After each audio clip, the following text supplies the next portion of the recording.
ജീവിച്ചിരിക്കുന്നവർക്ക് മരിച്ചവരുമായിട്ട് communicate ചെയ്യാൻ വേണ്ടി മനുഷ്യന്മാർ തന്നെ കണ്ടുപിടിച്ചൊരു കോൺസെപ്റ്റാണ്, അല്ലെങ്കിൽ ഒരു കാര്യമാണ് ഈ ഓജോ ബോർഡ് എന്ന് പറയുന്നത്. ഓജോ ബോർഡിനെ ചുറ്റിപ്പറ്റി നിരവധി കഥകൾ നമ്മൾ കേട്ടിട്ടുണ്ടല്ലേ. ഓജോ ബോർഡ് വെച്ച് വിളിച്ചു വരുത്തിയ ആത്മാവ് ഇന്നത് ചെയ്തു, ഇങ്ങനെ സംസാരിച്ചു എന്നൊക്കെ ഉള്ള പല കെട്ടുകഥകളും നമ്മൾ പലയിടങ്ങളിലായിട്ടും കേട്ടിട്ടുണ്ട്. ഈ ഒരു കാര്യം മലയാള സിനിമയിലേക്ക് ആദ്യം കൊണ്ടുവന്ന ഒരു സിനിമയുണ്ട്. 2004 പുറത്തിറങ്ങിയ അപരിചിതൻ എന്ന സിനിമ.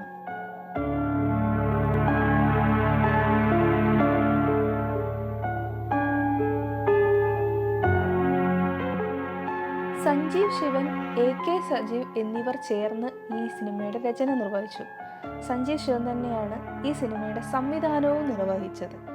അദ്ദേഹത്തിൻ്റെ ആദ്യത്തെ സിനിമ കൂടിയായിരുന്നു അപരിചിതൻ എന്ന സിനിമ. പ്രശസ്ത ഛായാഗ്രഹകനായ സന്തോഷ് ശിവൻ്റെ സഹോദരനാണ് സഞ്ജീവ് ശിവൻ.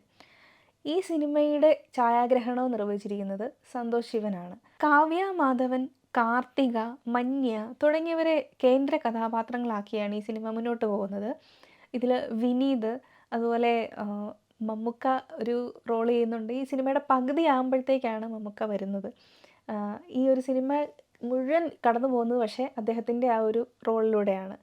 ഒരു നീണ്ടു നിൽക്കുന്ന അതിഥി കഥാപാത്രം എന്ന് വേണമെങ്കിൽ നമുക്ക് ആ ഒരു ക്യാരക്ടറിനെ വിശേഷിപ്പിക്കാൻ പറ്റും. മീനാക്ഷി, സിമി, ദേവി എന്നീ 3 കൂട്ടുകാർ. ഇവർ ഭയങ്കര കോളേജിലെ ഭയങ്കര സ്റ്റാർസാണ്. അപ്പോൾ അവരോട് ഭയങ്കര ഫാൻ ബേസൊക്കെ ആയിട്ടുള്ള ഒരുപാട് ആളുകൾ ആ ഒരു കോളേജിലുണ്ട്. എപ്പോഴും അടിച്ചു പൊളിച്ച് നടക്കുന്ന കൂട്ടുകാർ. അപ്പം ഇതിൽ മീനാക്ഷിക്ക് ചെറിയൊരു പ്രത്യേകതയുണ്ട്. എന്താണെന്ന് വെച്ചാൽ ഈ പെൺകുട്ടി നടക്കാൻ പോകുന്ന കാര്യങ്ങളൊക്കെ സ്വപ്നം കാണാറുണ്ട്. പക്ഷെ അത് പ്രഡിക്റ്റ് ചെയ്യാനുള്ള കഴിവൊന്നും മീനാക്ഷിക്കില്ല. ഈ മീനാക്ഷിയുടെ കഥാപാത്രം ചെയ്തത് കാവ്യ മാധവനായിരുന്നു. ഇങ്ങനെ ഇവർ 3 പേരും അടിച്ചു പൊളിച്ച് ഇങ്ങനെ നടക്കുകയൊക്കെയാണ്. അപ്പോൾ ഈ ഒരു സമയത്ത് ഒരു കഥാപാത്രം ദേവി എന്ന ക്യാരക്ടർ പഠിക്കാൻ കുറച്ച് മടിയായത് കാരണം ചോദ്യപേപ്പർ മോഷ്ടിക്കാൻ പോകുന്നു. അങ്ങനെ ഇവർ 3 പേരും ചോദ്യപേപ്പർ ചോർച്ച നടത്തി എന്നൊക്കെ പറഞ്ഞ് കോളേജിൽ നിന്ന് പുറത്താക്കപ്പെടുന്നു. ഇതിൽ കാർത്തിക അവതരിപ്പിച്ച സിമി എന്ന കഥാപാത്രം ഈ ഒരു കോളേജിൽ പഠിക്കുമ്പോൾ തന്നെ വിവാഹ നിശ്ചയമൊക്കെ നടത്തിയ ഒരാളാണ്. അപ്പോൾ വിവാഹ നിശ്ചയം നടത്തിയിരിക്കുന്ന ആളുടെ പേര് ചാക്കോ എന്നാണ്. ആ ഒരു കഥാപാത്രം ചെയ്തത് വിനീത് കുമാറാണ്. അപ്പോൾ ഈ ചാക്കോ ഇവരെ സംരക്ഷിക്കാൻ എന്ന വിധേന ഒരു മനയിൽ കൊണ്ടുവിടുന്നു. അപ്പോൾ അവിടെ പുറത്തൊന്നും ആരുമില്ല. പക്ഷേ അകത്തുള്ള ആ ഒരു സ്ത്രീ, അവരൊരു പാരാസൈക്കോളജിസ്റ്റ് ആയിട്ടുള്ള ഒരു ഡോക്ടറാണ്. അപ്പോൾ ആ ഒരു വേഷം ചെയ്തത് ഊർമിള ഉണ്ണിയാണ്. അപ്പം ഇവർ ഈ ഓജോ ബോർഡൊക്കെ വെച്ച് ആത്മാക്കളെയൊക്കെ വിളിച്ചു വരുത്തുന്ന രീതിയിലുള്ള ഒരു സ്ത്രീയാണ്. അപ്പോൾ അവിടെ ചെല്ലുമ്പോഴേ ഇവരോട് പറയും, എനിക്കിഷ്ടമുള്ളിടത്തോളം കാലം നിങ്ങൾക്ക് ഇവിടെ താമസിക്കാം, എൻ്റെ ഇഷ്ടം എപ്പോൾ പോകുന്നു അപ്പോൾ നിങ്ങളിവിടുന്ന് പുറത്ത് പോകണം എന്നൊക്കെ പറയുന്നു. ഇങ്ങനെ ഇവർ ചെയ്യുന്ന കാര്യങ്ങളൊക്കെ ഈ പെൺകുട്ടികൾ നേരിട്ട് കാണുകയും ഒക്കെ ചെയ്തു കഴിയുമ്പോഴത്തേക്കും അവർക്ക് അവിടെ നിന്നൊരു അനിഷ്ടം സംഭവിക്കുന്നു. അവിടെ വെച്ച് നമ്മുടെ മീനാക്ഷി ഒരു ആത്മാവിനെ കാണുകയൊക്കെ ചെയ്യുന്നുണ്ട്. അങ്ങനെ ഇവർ പേടിച്ച് അവിടുന്ന് ഇറങ്ങിപ്പോരുകയല്ല, അവിടുന്ന് ഇറക്കി വിടുകയാണ് ചെയ്യുന്നത്. പക്ഷേ മീനാക്ഷി അവിടുന്ന് മറ്റൊരു കാര്യം ചെയ്യും, അവിടുന്ന് ഒരു ഓജോ ബോർഡ് എടുത്തുകൊണ്ട് വരും. ഇങ്ങനെ അവർ അവിടുന്ന് പുറത്താക്കപ്പെട്ടു, വീണ്ടും കറങ്ങി നടക്കുകയാണ്. അവർ വീണ്ടും സ്ട്രെസ്ഡ് ആകുകയാണ്. അപ്പോൾ വീണ്ടും ചാക്കോ തൻ്റെ മറ്റൊരു സുഹൃത്തിനെ ആശ്രയിക്കുന്നു. ആ സുഹൃത്ത് വഴി ഇവർ നെല്ലിയാമ്പതി എന്ന് പറയുന്നൊരു സ്ഥലത്തേക്ക് പോകുന്നു. പോകുന്ന വഴിക്ക് ഒരിടയ്ക്ക് ഒരു ആക്സിഡൻ്റ് ഉണ്ടായിട്ട് അവർ വീണ്ടും അവിടെ നിന്ന് ഓടിപ്പോയി കാട്ടിൽ കൂടെ കറങ്ങി നടക്കുന്നു. ആ കാട്ടിൽ ഒരു പാലസ് കാണുന്നു. ആ പാലസിൽ ചെല്ലുന്നു. അവിടെ നടക്കുന്ന കാര്യങ്ങളൊക്കെയാണ് ഈ അപരിചിതൻ എന്ന മൂവി കൊണ്ടുപോകുന്നത്. ഇവർ നെല്ലിയാമ്പതിക്ക് പോകുന്ന വഴിക്ക് മറ്റൊരാൾ കൂടി ഇവരോടൊപ്പം കൂടുന്നുണ്ട്, റാം എന്ന ആൾ. ഈ റാം ഭയങ്കര കള്ളു കുടിച്ചിട്ടൊക്കെയാണ് ഇവരോടൊപ്പം നടക്കുന്നതൊക്കെ. അങ്ങനെ ഇവർ ആ പാലസിലേക്ക് ചെല്ലുന്നു. പാലസിൽ വെച്ച് ഈ പെൺകുട്ടികൾക്ക് ചെറിയൊരു പ്രശ്നം ഉണ്ടാകുന്നുണ്ട്. ഒപ്പമുണ്ടായിരുന്ന വിനോദ് ഇവരെ കടന്നു പിടിക്കാൻ ചെല്ലുമ്പോൾ റാം അവരെ രക്ഷിക്കുന്നു. പക്ഷേ ഈ റാമിനെ കുറ്റം പറഞ്ഞുകൊണ്ട് വിനോദ് ഇയാൾ കള്ളു കുടിച്ചിട്ട് ഇവരെ ശല്യം ചെയ്യാൻ ചെന്നു എന്നൊക്കെ പറഞ്ഞ് അങ്ങ് അഭിനയിച്ചൊക്കെ പോകുന്നു. പക്ഷേ മീനാക്ഷിക്ക് മനസ്സിലാകുന്നുണ്ട് ഈ പ്രശ്നം ഉണ്ടാക്കിയത് റാമല്ല, വിനോദാണ് എന്നുള്ള കാര്യം. അങ്ങനെ റാമുമായിട്ട് മീനാക്ഷി സംസാരിച്ചുകൊണ്ട് നിൽക്കുകയാണ്. മീനാക്ഷിക്ക് കഥ കേൾക്കാൻ ഭയങ്കര ഇഷ്ടമാണല്ലോ, അതുകൊണ്ട് തന്നെ ഭയങ്കര ശ്രദ്ധയോടുകൂടിയാണ് ഇവൾ കേട്ട് നിൽക്കുന്നതൊക്കെ. റാം നാഷണൽ ജിയോഗ്രഫിയുടെ വൈൽഡ് ലൈഫ് ഫോട്ടോഗ്രാഫറാണ്. അപ്പോൾ ഇയാൾക്ക് ഒരു സഹോദരി ഉണ്ടായിരുന്നു. സഹോദരി ഇഷ്ടപ്പെട്ട ഒരാളോടൊപ്പം പോയി. അങ്ങനെ ആ ഒരു വിഷമത്തിലൊക്കെ ആയിരുന്നു ഈ റാം കുറച്ചു കാലം. അതിന് ശേഷമാണ് താൻ അവിടെ ഒരു ഫോട്ടോഗ്രാഫി കോൺസെപ്റ്റൊക്കെ ആയിട്ട് വരുന്നതൊക്കെ. അവിടെ വെച്ചൊരു പെൺകുട്ടിയെ കാണുന്നുണ്ട്. കല്യാണി എന്നാണ് ആ പെൺകുട്ടിയുടെ പേര്. അവളെ കണ്ടപ്പോൾ തൻ്റെ സഹോദരിയെ പോലെ തന്നെ തോന്നി എന്നൊക്കെ പറയുന്നു. അവിടുത്തെ ആ ഒരു ആദിവാസി മൂപ്പൻ്റെ മകളാണ് ഈ കല്യാണി. അപ്പോൾ ഈ കല്യാണിക്ക് ഭയങ്കര ഇഷ്ടമാണ്. അവരെ സഹായിക്കുകയും അവരെ ഫോട്ടോ എടുക്കാനൊക്കെ സഹായിക്കുകയൊക്കെ ചെയ്യുന്നൊരു പെൺകുട്ടിയായിരുന്നു. ഇങ്ങനെ ആ പെൺകുട്ടി ഒരു ദിവസം ഒറ്റയ്ക്കായി. കാരണം അവിടുത്തെ മൂപ്പൻ മരിച്ചുപോയി. അപ്പോൾ മൂപ്പൻ മരിച്ചു പോയപ്പോൾ ആരും സംരക്ഷിക്കാനില്ലാത്ത കല്യാണി ഒറ്റയ്ക്കായി. പക്ഷേ അവളൊരു ദിവസം രാത്രി അവളെ ഒരാൾ കടന്നു പിടിക്കാൻ ചെന്നു. അപ്പോൾ അവിടുന്ന് അവൾ ഓടി രക്ഷപ്പെട്ട് നമ്മുടെ റാമിൻ്റെ അടുത്തേക്ക് തന്നെയാണ് വന്നത്. അപ്പോൾ റാം അവളെ സംരക്ഷിച്ചോളാം എന്ന് പറയുന്നു. അങ്ങനെ ഈ റാം അവളെ ഏറ്റെടുക്കാൻ തയ്യാറാവുന്നു. അവിടുന്ന് പോകുന്നതിന് മുമ്പ് കല്യാണി അവിടെയുള്ള എല്ലാവരോടും യാത്ര പറയാൻ പോയിട്ട് തിരിച്ചു വരുന്ന വഴിക്ക് അവൾക്കൊരു ആക്സിഡൻ്റ് ഉണ്ടായി. ആ ഒരു ആക്സിഡൻറ്റ് അവളുടെ ബോധം പോവുക ചെയ്തു. അപ്പോൾ ഈ ആക്സിഡൻ്റ് ഉണ്ടായത് വിനോദിൻ്റെ വണ്ടി ഇടിച്ചിട്ടാണ്. ഇപ്പോൾ വിനോദ് മീനാക്ഷിയുടെ ഒക്കെ ഒപ്പം ഉണ്ട് താനും. കല്യാണിക്ക് ആക്സിഡൻ്റ് ഉണ്ടായി. വിനോദ് അവളെ എടുത്തുകൊണ്ട് പോയി. വിനോദ് പക്ഷേ തൻ്റെ കൂട്ടുകാരനുമായിട്ട് ചേർന്ന് ഈ പെൺകുട്ടിയെ ശാരീരികമായി ഉപദ്രവിക്കുകയും ബലാത്സംഗം ചെയ്യുകയൊക്കെ ചെയ്തു. അവൾ മരണപ്പെട്ടു എന്ന് കരുതി ഇവർ കൊണ്ടുപോയിട്ട് ഇവളെ പെട്രോളൊക്കെ ഒഴിച്ച് കത്തിച്ചു. അപ്പോൾ ആ ഒരു സമയത്ത് ഈ പെൺകുട്ടിക്ക് ബോധം വന്നു. അങ്ങനെ ജീവനോടെ വെന്ത് മരിച്ച ഒരാളാണ് കല്യാണി. അവിടെ നിന്ന് പോയ കല്യാണിക്ക് എന്ത് പറ്റിയെന്ന് അറിയില്ല എന്ന് റാം പറയുന്നു. അങ്ങനെ കല്യാണി പിന്നെ മരണപ്പെട്ടു എന്നൊക്കെയാണ് വിശ്വസിച്ചത്. അങ്ങനെ മീനാക്ഷി ഇങ്ങനെ ഭയങ്കര ചിന്തിച്ച് നിൽക്കുകയാണ്. എന്താണ് കല്യാണിക്ക് പിന്നീട് പറ്റിയത് എന്ന് ആലോചിച്ച് സങ്കടപ്പെട്ട് നിൽക്കുന്നു. ഈ പെൺകുട്ടി പെട്ടെന്ന് ഓടിച്ചെന്ന് അവൾ മുമ്പ് കയ്യിലുണ്ടായിരുന്ന ഒരു ഓജോ ബോർഡ് എടുത്ത് നോക്കുകയാണ് കല്യാണിക്ക് എന്ത് പറ്റി എന്നറിയാൻ. കല്യാണിയല്ല പക്ഷേ വന്നത്, റാമായിരുന്നു. റാം അത്രയും നേരം അവരോടൊപ്പം ഉണ്ടായിരുന്നത് റാമിൻ്റെ ആത്മാവായിരുന്നു. അപ്പോൾ ഇവർ കൂട്ടുകാരെല്ലാം കൂടെ ചേർന്ന് അവിടുത്തെ പോലീസ് സ്റ്റേഷനിലേക്ക് വീണ്ടും ഓടി ചെല്ലുകയാണ്. അവരോടൊപ്പം ഉണ്ടായിരുന്ന ആളെ കാണാനില്ല എന്ന് പറഞ്ഞിട്ട് ചെല്ലുകയാണ്. അവിടെ ചെല്ലുമ്പോൾ അവിടുത്തെ ആ ഒരു ഉദ്യോഗസ്ഥൻ പറയുകയാണ്, ഇയാൾ മരിച്ചിട്ട് 48 മണിക്കൂറായി എന്ന് പറയുന്നു. ഇതിനിടയ്ക്ക് മറ്റൊരു കാര്യം കൂടെ സംഭവിക്കുന്നുണ്ട്. ചാക്കോ പറയുന്നു തിരിച്ച് നാട്ടിലേക്ക് പോകാം എന്നൊക്കെ പറയുന്നു. അപ്പോൾ വിനോദ് അതിന് സമ്മതിക്കുന്നില്ല. കാരണം ഇയാളുടെ നോട്ടം മുഴുവൻ ഈ 3 പെൺകുട്ടികളിലായിരുന്നു എന്നുള്ള കാര്യം ചാക്കോയ്ക്ക് എപ്പോഴാണ് മനസ്സിലാകുന്നത്. അങ്ങനെ അവർ തമ്മിൽ തെറ്റുന്നു. അവിടെ നിന്ന് രക്ഷപ്പെട്ട് ഓടുമ്പോഴത്തേക്കും റാമിൻ്റെ ആത്മാവ് വിനോദിനെ കൊല്ലുന്നു. അവിടെ വെച്ച് ഈ സിനിമയുടെ ക്ലൈമാക്സ് ആണ്. ഇത് ഒരു പാരലൽ സ്റ്റോറിയാണ്. കാരണം ഈ ജിത്തു എന്ന് പറയുന്ന കൂട്ടുകാരന് വേണ്ടിയിട്ടാണ് വിനോദ് ഇവരെ കൊണ്ടുപോകുന്നത്. അപ്പോൾ ഈ വിനോദ് ഒരു വില്ലനാണ്. ഇപ്പോൾ വിനോദിൻ്റെ കാറിടിച്ചാണ് കല്യാണി മരിച്ചത്.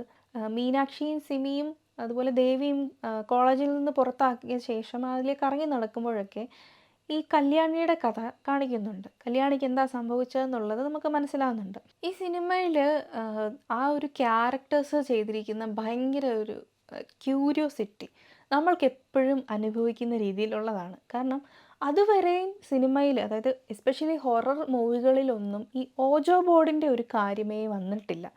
ഈ ഒരു സിനിമയിലൂടെയാണ് ഓജോ ബോർഡ് എന്നൊരു കോൺസെപ്റ്റ് മലയാളികളുടെ സിനിമ പ്രേക്ഷകരുടെ ഇടയിലേക്ക് കടന്നു വന്നിട്ടുള്ളത് തന്നെ. 2004 പുറത്തിറങ്ങിയ സിനിമകളിലെ വൺ ഓഫ് ദി ബെസ്റ്റ് മൂവിയും കൂടിയായിരുന്നു ഈ അപരിചിതൻ എന്ന സിനിമ. ഇന്നും ഭയങ്കര ക്യൂരിയോസിറ്റിയോടുകൂടി കാണാൻ സാധിക്കുന്ന ഒരു സിനിമയാണിത്. ഇതിനകത്ത് പല ക്യാരക്ടേഴ്സും അധികം സമയമൊന്നും സ്പെൻഡ് ചെയ്യുന്നില്ല. പക്ഷേ ഉള്ള സമയം മുഴുവൻ നമ്മളെ കൂടുതൽ എൻ്റർടൈൻ ചെയ്യിപ്പിക്കുകയും കഥയുടെ ആ ഒരു നമ്മുടെ അടുത്തേക്ക് ഒരുപാട് എത്തിക്കുന്ന രീതിയിലുള്ള ക്യാരക്ടേഴ്സാണ് ഇതിനകത്തുള്ളത്. എസ്പെഷ്യലി ഇതിൽ സലിംകുമാർ അതുപോലെ ജഗതി ശ്രീകുമാർ ഇവരൊക്കെ ചെയ്തിരിക്കുന്ന ക്യാരക്ടേഴ്സൊക്കെ ഭയങ്കര ചെറിയ ക്യാരക്ടേഴ്സാണ്. അതായത് അധികം ലെങ്ത് ഇല്ല. പക്ഷേ ഈ ഒരു കഥ മുന്നോട്ട് പോകണമെങ്കിൽ അവരില്ലാതെ പറ്റത്തില്ല. അങ്ങനെയുള്ള രീതിയിലുള്ള കാസ്റ്റിങ്ങും അതുപോലത്തെ കാര്യങ്ങളൊക്കെയാണ് ഈ സിനിമയിൽ എടുത്തു പറയാനായിട്ടുള്ള കാര്യങ്ങളെന്ന് വേണേൽ പറയാം. അതുപോലെ മമ്മൂക്ക ചെയ്തിരിക്കുന്ന കഥാപാത്രവും അധികം സമയം ഇതിനകത്തില്ല. പക്ഷേ ആ ഒരു എൻറ്റയർ ആയിട്ടുള്ള കഥ മുഴുവൻ ഈ ഒരു കഥാപാത്രത്തിലൂടെ കടന്നു പോകുമ്പോൾ അത് സംവിധാന മികവ് എന്നല്ലാതെ പറയാതിരിക്കാൻ സാധിക്കത്തില്ല. ഹൊറർ മൂവികൾ എടുത്തു കഴിഞ്ഞാൽ മലയാളത്തിലെ ബെസ്റ്റ് മൂവികളിൽ ഒരെണ്ണമാണ് ഈ അപരിചിതൻ എന്ന സിനിമ. കാരണം ആത്മാക്കൾ എന്ന് പറയുന്ന ആ ഒരു കോൺസെപ്റ്റ് ഇത്രമാത്രം ലീനിയറായിട്ട് നമ്മുടെ ഇടയിലേക്ക് കൊണ്ടുവന്ന ഒരു സിനിമ ഈ ഒരു അപരിചിതൻ എന്ന സിനിമയാണ്. കാരണം അന്ന് വരെ ഉണ്ടായിരുന്ന ഒരു യക്ഷി സങ്കല്പം, പ്രേത സങ്കല്പം, ഇതിൽ നിന്നൊക്കെ ഭയങ്കര എൻറ്റയർലി ഡിഫറെൻ്റ് ആയിട്ടുള്ള ഒരു കാസ്റ്റാണ് ഇതിനകത്തെ ഗോസ്റ്റുകളായിട്ടുള്ള 2 ക്യാരക്ടേഴ്സിനും കൊടുത്തിട്ടുള്ളത്. മാത്രമല്ല ഒരു ഫീമെയിൽ ക്യാരക്ടേഴ്സാണ് കൂടുതലും പ്രേതമായിട്ട് മുൻപ് കണ്ടതെങ്കിൽ മെയിൽ ക്യാരക്ടേഴ്സിനെ ഒന്നുകൂടി ഒന്ന് ഡെവലപ്ഡ് ആയിട്ടുള്ള രീതിയിൽ, അല്ലെങ്കിൽ കുറച്ചുകൂടെ ഇലാബറേറ്റഡ് ആയിട്ടുള്ള രീതിയിൽ കാണിച്ച ഒരു സിനിമ അപരിചിതനായിരുന്നു. അതിനു മുൻപ് ദേവദൂതൻ പോലുള്ള സിനിമകളൊക്കെ വന്നിട്ടുണ്ടെങ്കിലും മെയിൽ ആയിട്ടുള്ള ഒരു ഗോസ്റ്റിനെ ശരിക്കും കാണിച്ചിരിക്കുന്ന സിനിമ അപരിചിതനാണ്. ഈ സിനിമയുടെ സംഗീത സംവിധാനം ചെയ്തത് സുരേഷ് പീറ്റേഴ്സാണ്. ഇതിലെ ഗാനങ്ങളൊക്കെ രചിച്ചത് ഗിരീഷ് പുത്തഞ്ചേരിയാണ്. മാസം മാസം എന്നുള്ള പാട്ടൊക്കെ ഭയങ്കര ഒരു കാലത്ത് ഭയങ്കര ട്രെൻഡിങ് ആയിട്ടുള്ള പാട്ടുകളായിരുന്നു. ഇപ്പോഴും അതെ, എല്ലാവർക്കും ഇഷ്ടപ്പെട്ട പാട്ടുകളാണ്. അതുപോലെ കുയിൽപ്പാട്ടിൽ ഊഞ്ഞാലാടും എന്ന് പറയുന്ന പാട്ടൊക്കെ ഒരുപാട് ഫാൻസ് ഉള്ള പാട്ടാണ്. ഇതിനകത്ത് മറ്റൊരു ഇൻട്രസ്റ്റിംഗ് ഫാക്റ്റ് എന്ന് പറയുന്നത് ഈ മാസം മാസം എന്ന് പറയുന്ന പാട്ട് ഏതാണ്ട് 20 മിനിറ്റ് കൊണ്ട് ക്രിയേറ്റ് ചെയ്ത പാട്ടാണ് എന്നൊക്കെയാണ് പറയാറുള്ളത്. ഈ സിനിമയിലെ പല ഷോട്ടുകളും നമുക്ക് ഹൊറർ ഫീല് ഉണ്ടാക്കുന്നവയാണ്. എസ്പെഷ്യലി ആ ഒരു മനയിൽ ഇവർ പോയി നിൽക്കുന്ന ആ ഒരു ഷോട്ടുകളൊക്കെ, അതിലൊരു കുളമൊക്കെ കാണിക്കുന്നുണ്ട്. അപ്പോൾ ഈ കുളത്തിനകത്ത് ഇടയ്ക്കിടയ്ക്ക് ഇങ്ങനെ വെള്ളം തിളച്ച പോലൊക്കെ വരും. അപ്പോൾ ഇതൊക്കെ കാണുമ്പോൾ നമുക്ക് ഭയങ്കര ഒരു ക്യൂരിയോസിറ്റിയാണ്, അവിടെ എന്തോ പുറകിൽ ആത്മാവ് നിൽപ്പുണ്ട് എന്നൊക്കെ തോന്നിക്കുന്ന രീതിയിലുള്ളൊരു പേടി ഉണ്ടാക്കുന്ന രീതിയിലുള്ളൊരു സിനിമാറ്റോഗ്രാഫി ഈ സിനിമയ്ക്കുണ്ട്. സന്തോഷ് ശിവനാണ് ഈ സിനിമയുടെ സിനിമാറ്റോഗ്രാഫി നിർവഹിച്ചിരിക്കുന്നത്. മലയാളത്തിൽ തന്നെ വൺ ഓഫ് ദി ബെസ്റ്റ് സിനിമാറ്റോഗ്രാഫേഴ്സിൽ ഒരാളാണ് അദ്ദേഹം. അതുകൊണ്ട് തന്നെ ഈ പല ഷോട്ടുകളിലും, അതായത് ഇവർ ഈ മീനാക്ഷി അന്വേഷിച്ചു പോകുന്ന ചില സീനുകളൊക്കെ ഉണ്ട്. ഒരു സ്റ്റെപ്പ് കാണിക്കുന്ന സീന്, അതുപോലെ ഡോക്ടർ ആഭിചാരം ചെയ്യുന്ന അല്ലെങ്കിൽ ഓജോ ബോർഡ് വെച്ച് മന്ത്രങ്ങളൊക്കെ ചെയ്യുന്ന ആ ഒരു കാര്യങ്ങളൊക്കെ നമ്മൾ ഭയങ്കര ഫീല് ചെയ്യും. എന്തോ നെക്സ്റ്റ് സംഭവിക്കാൻ പോകുന്നു എന്നുള്ളൊരു ക്യൂരിയോസിറ്റിയൊക്കെ തോന്നുന്ന രീതിയിലുള്ള ഒരു സിനിമാറ്റോഗ്രാഫി ഈ സിനിമയ്ക്കുണ്ട്. ഈ സിനിമയുടെ എഡിറ്റിംഗ് നിർവഹിച്ചത് ശ്രീകർ പ്രസാദായിരുന്നു. ഇത് ഈ ഒരു അപരിചിതൻ എന്ന സിനിമ ഒരു നോൺ ലീനിയർ മൂവിയാണ്.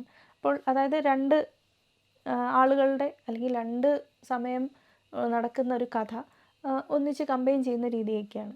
അപ്പോൾ ഇതൊക്കെ എഡിറ്റ് ചെയ്യുക എന്ന് പറയുന്നത് കുറച്ച് പണിയുള്ള കാര്യമാണ്. കാരണം രണ്ടും എത്തിക്കുക, അല്ലെങ്കിൽ നമുക്കൊരു സൈക്കോളജിക്കലി നോക്കുകയാണെങ്കിൽ എന്താണ് ഇനി നെക്സ്റ്റ് സംഭവിക്കാൻ പോകുന്നത് എന്നുള്ളൊരു ക്യൂരിയോസിറ്റി ജനറേറ്റ് ചെയ്യണമെങ്കിൽ ഇത് രണ്ടും കമ്പൈൻ ചെയ്യണം. അപ്പോൾ അത് എഡിറ്റിങ് ഭയങ്കര ഇമ്പോർട്ടൻ്റ് ആയിട്ടുള്ളൊരു കാര്യമാണ്. അതുപോലെ തന്നെ ഇതിനകത്ത് കുറേ ടെക്നിക്സ് യൂസ് ചെയ്തിട്ടുണ്ട്.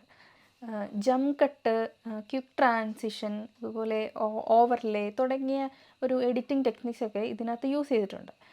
നമുക്ക് പേടി ഉണ്ടാക്കാൻ വേണ്ടിയിട്ടാണ് അങ്ങനത്തെ കാര്യങ്ങളൊക്കെ യൂസ് ചെയ്തിരിക്കുന്നത്. കാരണം ഈ മമ്മൂക്കായെ കാണിക്കുമ്പോഴത്തേക്കും അത് ആത്മാവാണെന്ന് നമുക്ക് മനസ്സിലായി കഴിയുമ്പോഴുണ്ടാകുന്ന ആ ഒരു എഡിറ്റിങ്, അതുപോലെ കല്യാണിയുടെ ആത്മാവിനെ കാണിക്കുമ്പോൾ കല്യാണിയുടെ ആത്മാവിൻ്റെ ഒരു ഭാഗം മുഴുവൻ പൊള്ളിപ്പോയ രീതിയിലാണ്. അപ്പോൾ ആ ഒരു ആത്മാവിനെ കാണിക്കുമ്പോഴുള്ള എഡിറ്റിങ്, അതുപോലെ മീനാക്ഷി കല്യാണിയുടെ ആത്മാവിനെ കണ്ട് പേടിക്കുമ്പോൾ നമുക്കും ആ ഒരു പേടി ഉണ്ടാകും, മീനാക്ഷിക്ക് എന്തോ സംഭവിക്കാൻ പോകുന്നു എന്നുള്ളൊരു രീതി ഒക്കെ ജനറേറ്റ് ചെയ്യാനായിട്ട് ഇത്തരം എഡിറ്റിംഗ് ടെക്നിക്സൊക്കെ ഇതിനകത്ത് ഒരുപാട് സഹായിച്ചിട്ടുണ്ട്.